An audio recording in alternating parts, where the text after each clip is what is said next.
Сәлем достым, қалдарыңыз қалай? Күн қайырлы болсын.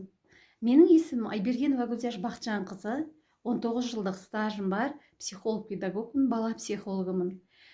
Менің осы жылдар бойындағы өзімнің ұстаздық еткен еңбегіммен сіздермен де бөліскім келіп отыр. Бүгінгі менің талқылайтын, ашатын тақырыбым адам қабаты. Адам 3 қабаттан тұрады, және біз сол қабатына жеке-жеке тоқталатын боламыз. Олай болса кеттік. Адам баласы 3 қабаттан тұрады. Физиологиялық қабаты, психологиялық қабаты және душевный, яғни рухани қабаты деп аталады. Физиологиялық қабатына не жатады? Физиологиялық қабатқа адамның өзінің денсаулығын нығайтуы жатады.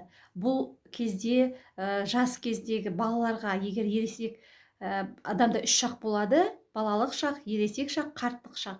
Балалық шақта физиологиялық жағын қалыптастыратын болсаңыздар, дәрумендер беру арқылы, баланың спортқа бейімдеу арқылы, үйірмелерге беру арқылы физиологиялық қабатын нығайтасыздар. Ал ересек адамдар үшін зиянды тамақтардан бас тарту, зиянды сусындардан, ішімдіктерден бас тарту және өзінің денсаулығын, физиологиялық жағдайын спортпен шұғылдану арқылы қалыпқа келтіре алады. Келесі психологиялық қабаты. Бұл адамның жай күйі, көңіл күйі.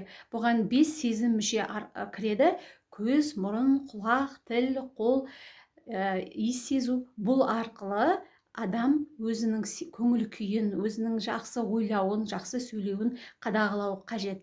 Бұны кішкентай кезінен балаларға жақсы ойлауды, жақсы сөйлеуді ата-ана қадағалайтын болса, ал ересектер үшін жаман ойды ойламауға тырысып, қазіргі тілмен айтқанда негативті ойларды ойламаудың орнына позитивке айналдыруға болады. Яғни нәпсіні солай тәрбиелеуге болады. Біз осылай психологиялық қабатты реттей аламыз. Келесі қабат душевный қабаты, яғни рухани қабат. Бұл рухани қабатқа адамның жүрегінен шығатын мейірім махаббаты, кез келген істе мейірім таныту, жанашырлық таныту, кез келген іске баратын кезде әуелі ар-ұятты қосу, намысқа тырысу, жауапкершілік алу, уәде беру, тұрған уәдесін, қойған берген уәдесінде тұра алу. Осындай рухани қабатын адам мейірім махаббатпен, яғни жүрегін толыстырады.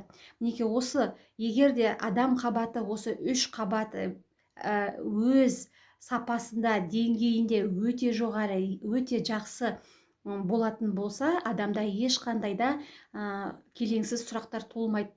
Мысалы, ата-аналар қазір айтады, балам тыңдамайды, көңіл күйі жоқ, есікті жауып алады, ешкіммен сөйлескісі келмейді, ешқандай ештеңеге құлшынысы жоқ, жұмсасам жасағысы келмейді, икемсіз болып кетті, телефон шұқылай береді, көңіл айтуға барсақ ол түсінбейді деген сияқты, көңіл айту білмейді деп жатады, мысалы 12+ балалар ата-аналары.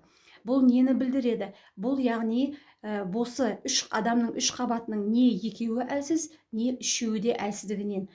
Адамда егер де психологиялық және рухани қабаттары әлсіз болатын болса, адамда әрине күйзеліске ұшырайды.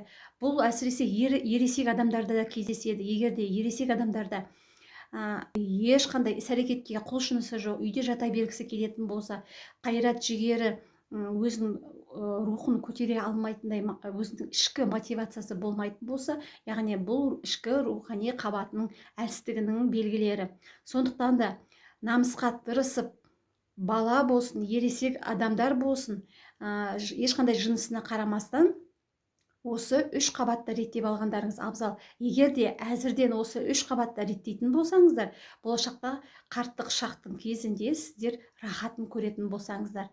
Ең бастысы, қолыңызды уақытынан кеш сермеп алмасаңыз болғаны.